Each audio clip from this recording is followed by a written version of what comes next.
Today, we usually think of digestion as something simple. We eat food. The body absorbs nutrients.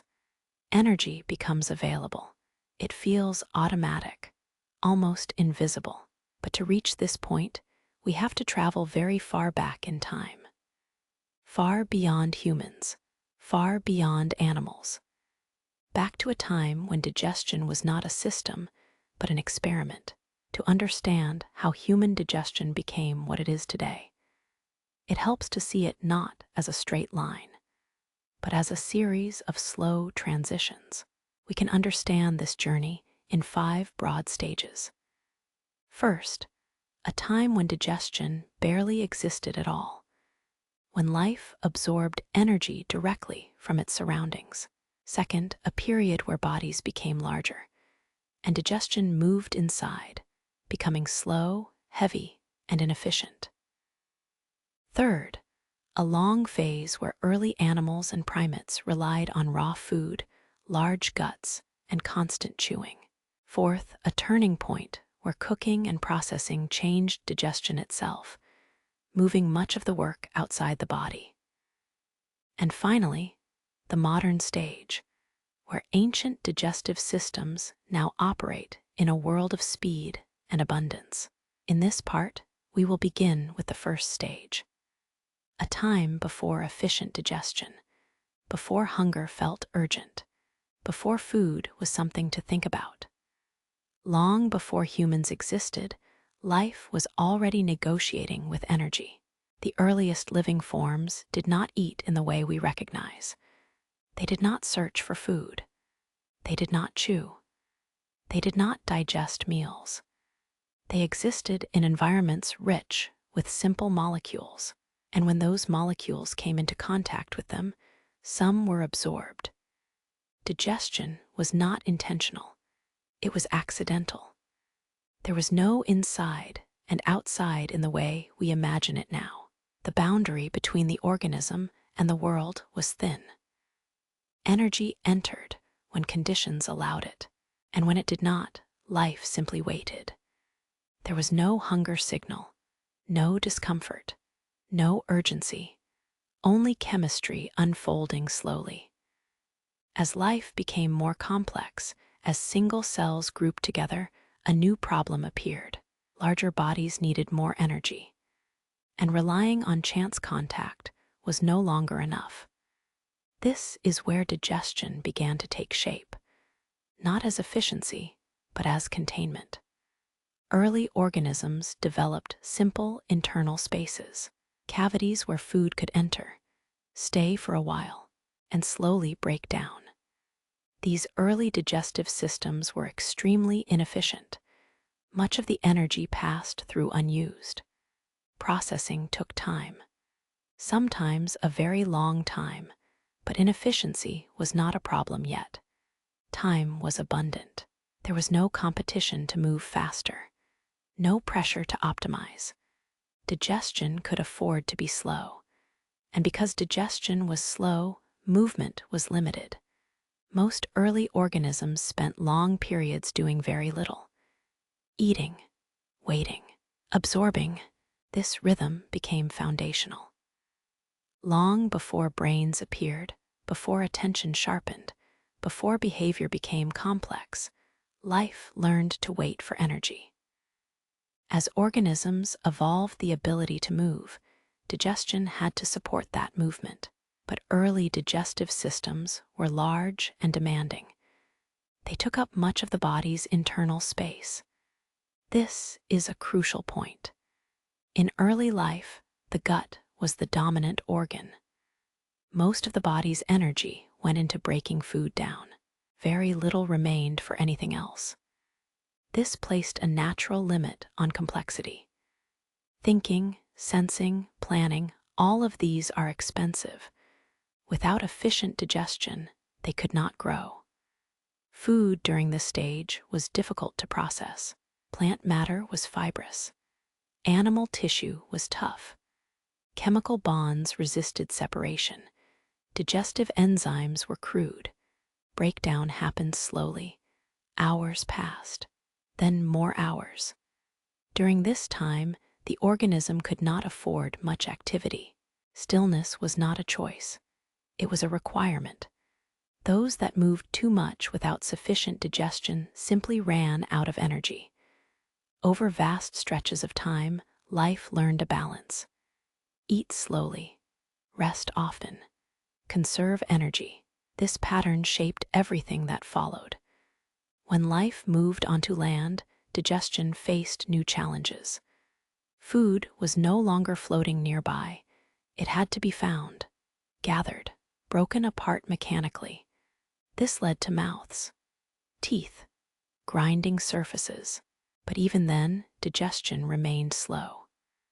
Early land animals spent much of their lives eating, not because they were inefficient, but because the food itself offered little energy. Large guts evolved to compensate. Long intestines, extra chambers, extended processing times. The trade-off was clear. A large digestive system left less energy available for other organs. Brains remained small. Attention remained simple. This stage lasted a very long time, long enough that its imprint remains in us today. The human digestive system still carries this memory. The preference for rest after eating, the sense of heaviness, the inward pull. These are not habits. They are ancient rhythms. Before humans learned to cook, before tools, before culture.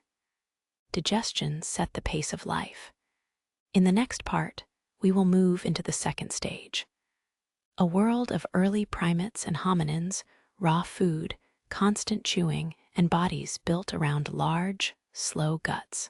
For now, it is enough to remember this. Digestion did not begin as efficiency. It began as patience. And everything else, including human thought, had to wait. In the first stage, digestion was slow because it had no choice. Food entered the body accidentally. Energy arrived unpredictably. Life learned patience before it learned efficiency. In the second stage, something changed. Life began to move with intention, not quickly, not decisively, but deliberately. This was the period when bodies became more defined, when shapes stabilized, when systems took on clearer roles. Digestion was no longer just containment. It became effort. Food now had to be found, not absorbed passively, but located, gathered, and brought into the body. This shift mattered deeply. Because the moment food must be found, time enters the picture. Early animals and early primates lived in a world where food was present, but not guaranteed. Leaves, fruits, roots, insects, available but scattered. Eating was no longer a single event. It became a long activity. Chewing appeared as a solution. Teeth evolved not for speed, but for endurance. Flat molars for grinding, strong jaws for repetition, muscles designed to work for hours. Early primates spent much of their day chewing, not occasionally, almost constantly. This was not inefficiency, it was adaptation. Raw food holds energy tightly. Plant fibers resist breakdown. Cell walls do not open easily. To extract nutrients, the body had to work mechanically first. Chewing became the first stage of digestion, and it took time. If you imagine the day of an early primate, it is not filled with action. It is filled with repetition. Reaching, pulling, chewing, waiting, movement was cautious. Energy was precious. Every calorie gained required effort. Every mistake carried cost. This shaped behavior profoundly. Early primates rested often. They sat quietly after eating. They conserved energy instinctively. This was not laziness. It was intelligence expressed through the body. Digestion during this stage required large internal space. The gut grew long. The intestines extended. Fermentation became important. Microorganisms inside the gut helped break down food that the body could not process alone. This partnership was slow but effective.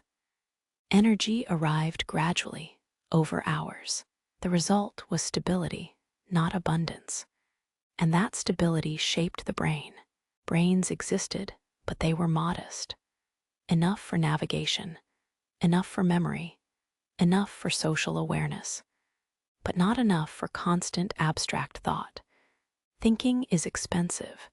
It consumes energy continuously. In a body where digestion is slow and demanding, there is little room for excess thought.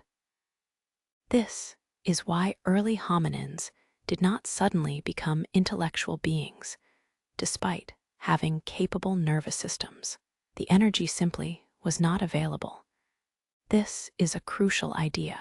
The brain does not grow because it wants to think. It grows because the body can afford it. During this stage, the body could not yet afford much. Early hominins inherited this digestive design.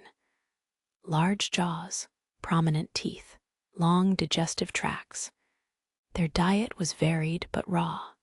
Fruits when available, leaves when necessary, roots when nothing else could be found, occasionally meat, but difficult to access and difficult to process. Raw meat still requires effort.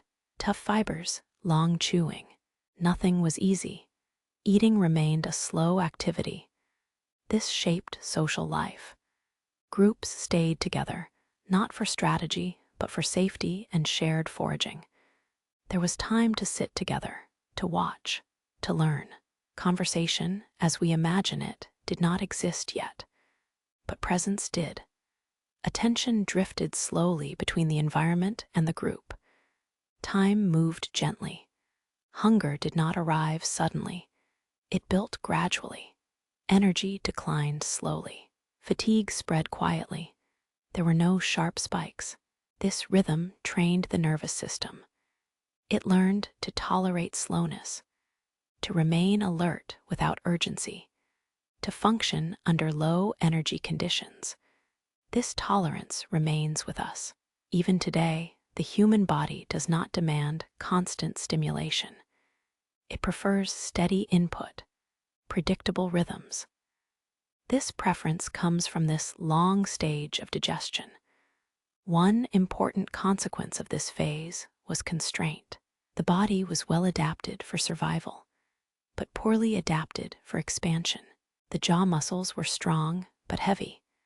The gut was large but costly. Energy was tied up in processing food. This left little room for change. Evolution does not move forward unless a constraint is relieved. For humans, that constraint was digestion. As long as food required constant chewing and long processing, the brain could not grow freely. This is why early hominins remained in this stage for so long. Hundreds of thousands of years passed with only gradual changes. Small improvements, slightly better tools, minor dietary shifts, but no sudden transformation. The system was stable. Stable systems persist, but stability also limits possibility. Eventually, a subtle shift began. Not yet cooking, not yet fire, but experimentation. Food began to be altered slightly, pounded, crushed, left to soften. These changes were small but meaningful. They reduced chewing time.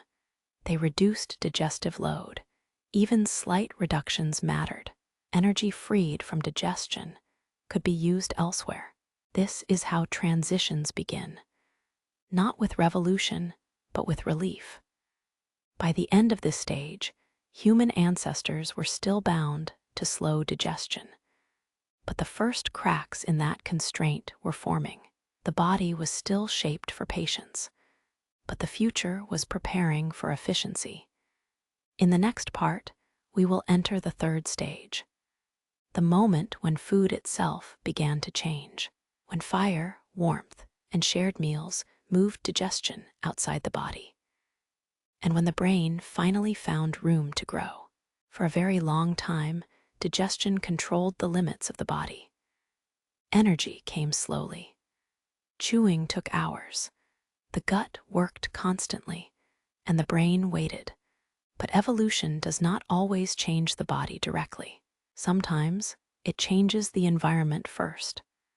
This is what happened next. Before digestion became efficient inside the body, it began to become efficient outside it. This stage did not begin with fire immediately. It began with experimentation.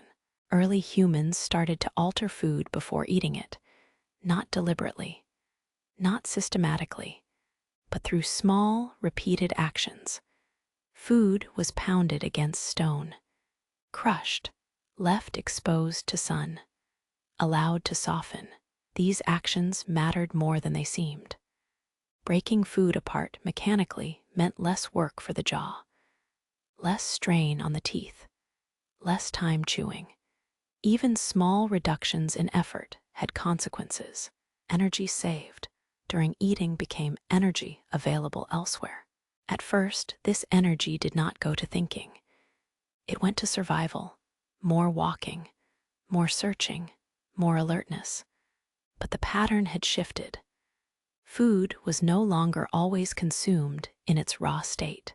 This change prepared the body for something larger. Eventually, humans learned to control fire. Not instantly, not universally, but gradually.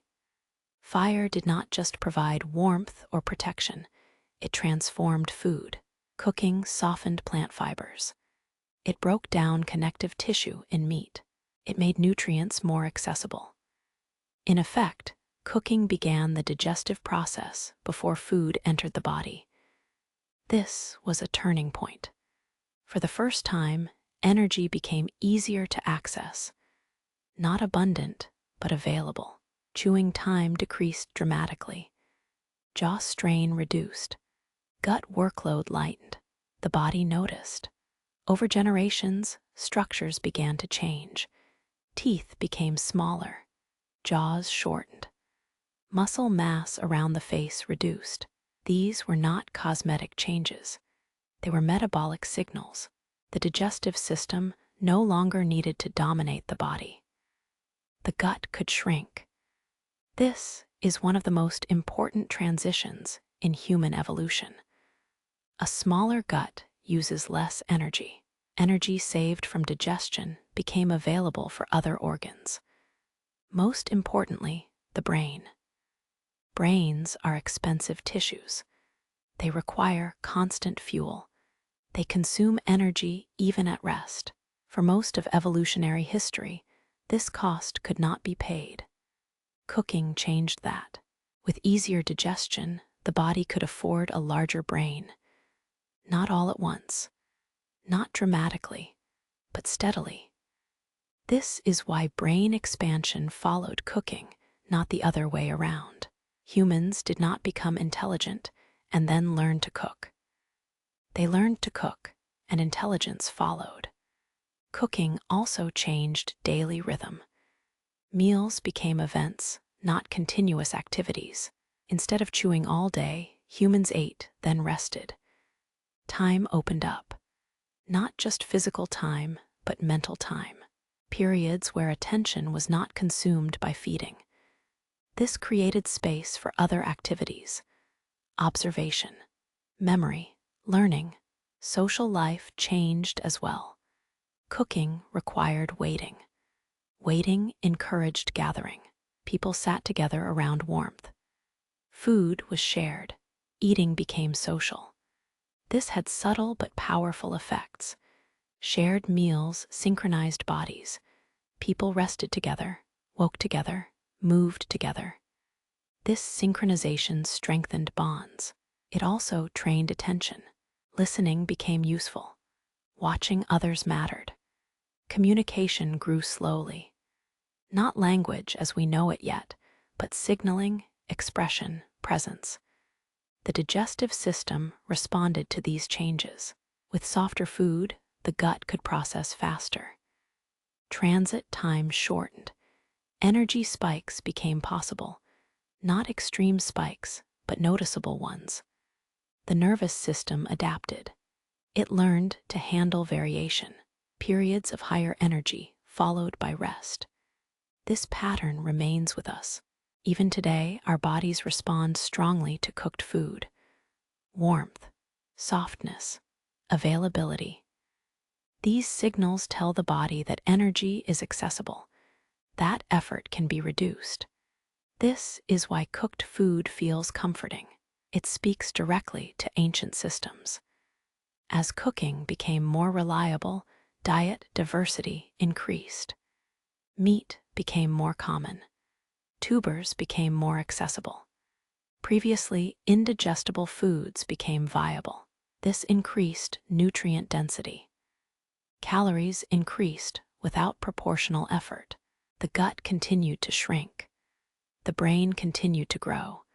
But this growth was not just physical. Attention changed. With more reliable energy, humans could afford longer focus. Memory extended. Planning became possible. The nervous system no longer had to operate constantly at the edge of scarcity. This allowed something new to emerge: curiosity. Curiosity is not free. It requires surplus energy. You cannot explore if you are constantly compensating for digestion. Cooking created that surplus, but it also introduced a new dependency. Humans became reliant on processed food. Raw diets became less tolerable. The body adjusted. Jaw strength decreased. Enzyme profiles shifted. Gut microbiota adapted. This made returning to raw diets difficult. The digestive system committed. This commitment locked humans into a new path, one that offered opportunity but also vulnerability. Fire could be lost. Food sources could fail, but the benefits outweighed the risks. The brain flourished. Social structures deepened. Culture began to take shape. All of this rested on a quiet foundation. Digestion had become easier. This stage marks the beginning of modern humanity, not because tools became advanced, not because intelligence suddenly appeared, but because digestion stopped consuming everything. Energy was freed. Time expanded. Attention widened. The body, for the first time, had room to think. In the next part, we will move into the fourth stage, a world shaped by agriculture, repetition, stored food, and a new kind of digestive challenge. A stage where the body would once again struggle to keep up with culture.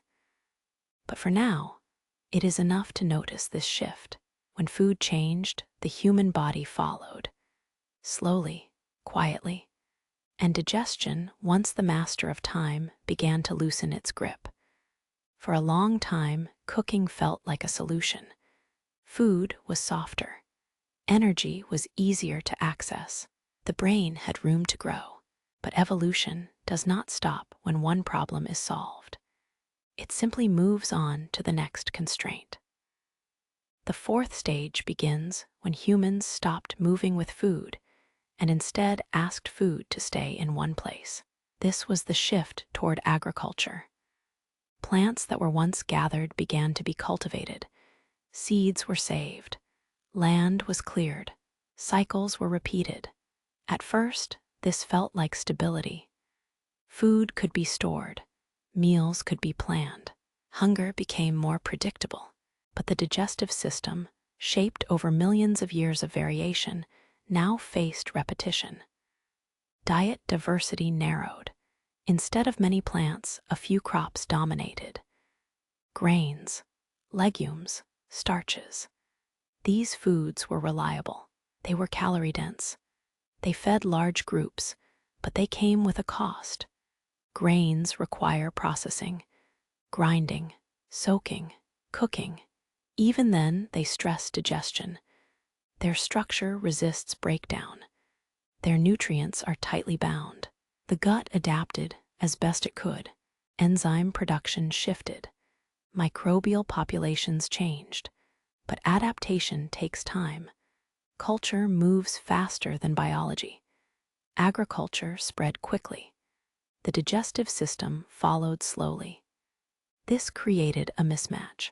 Human bodies were still designed for diversity, for fluctuation, for periods of scarcity and abundance.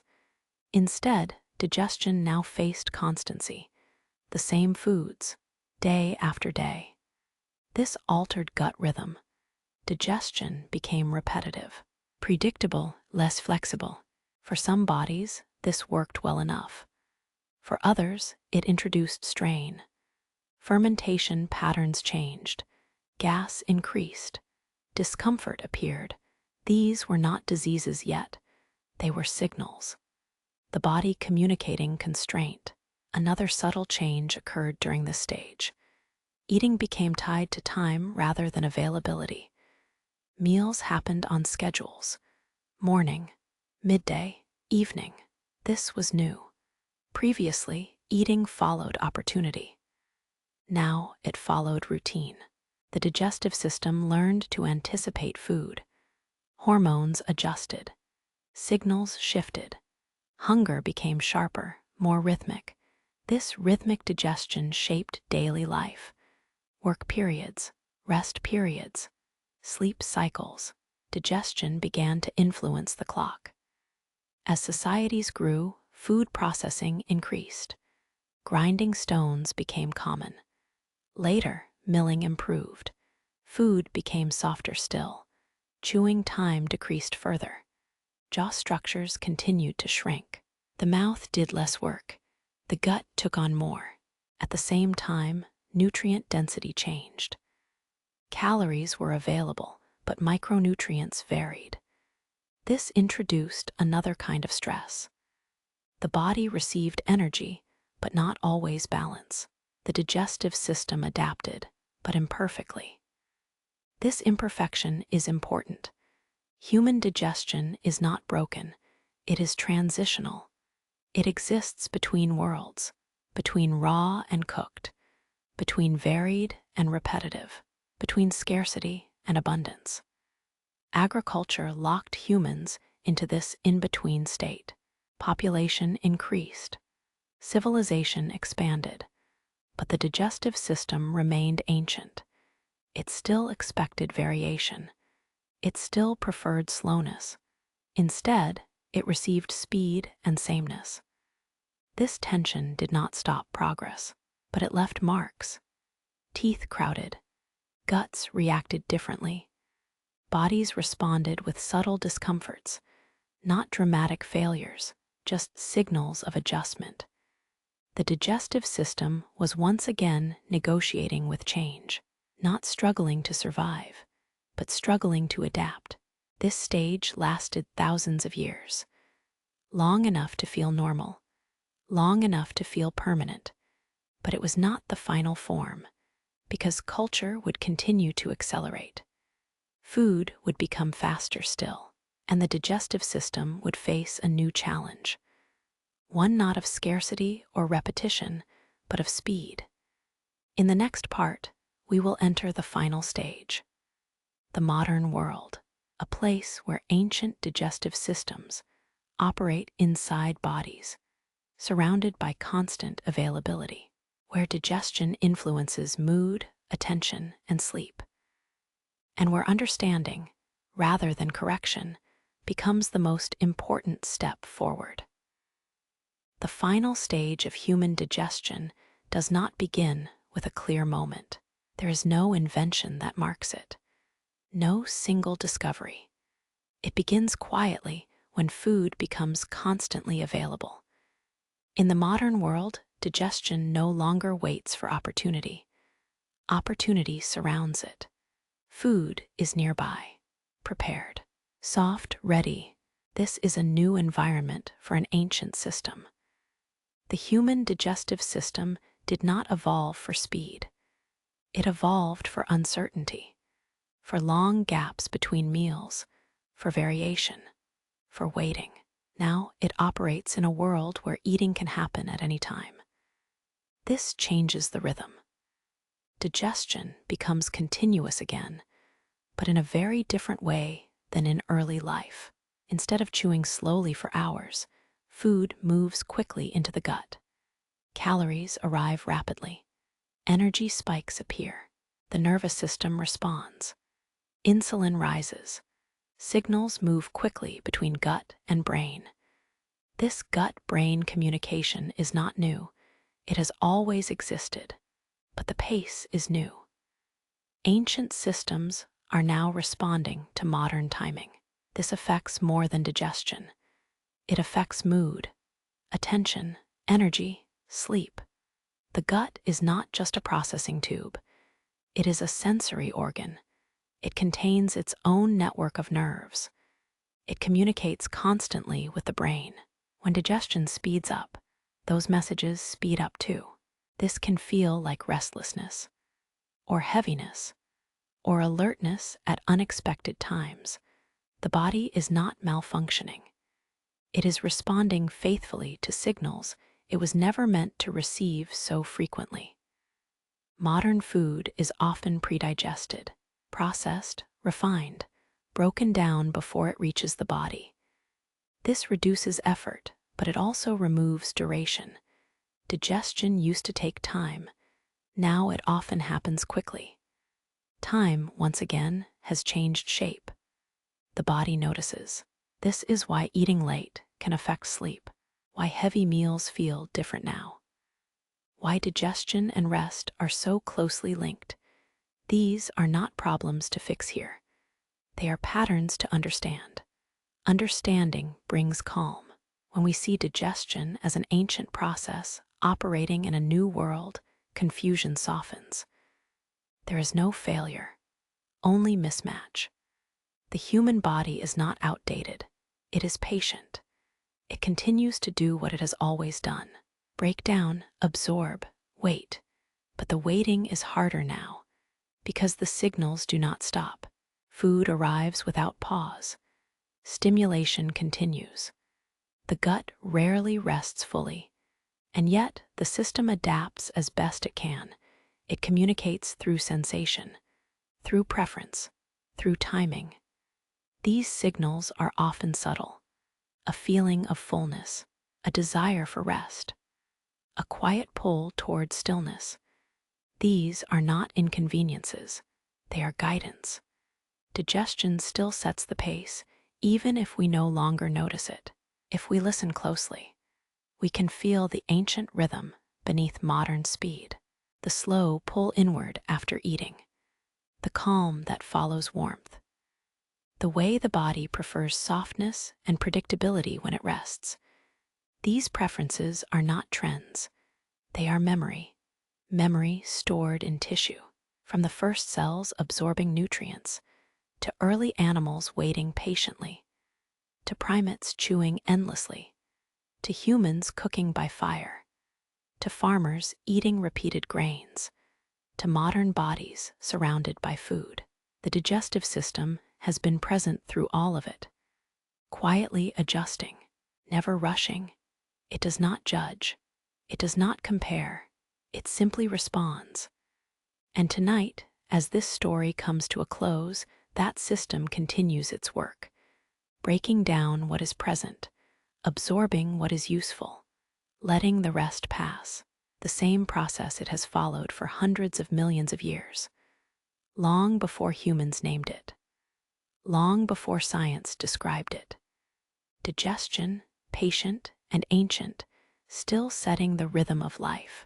And as attention slowly drifts, it continues on, without urgency, without complaint, just as it always has.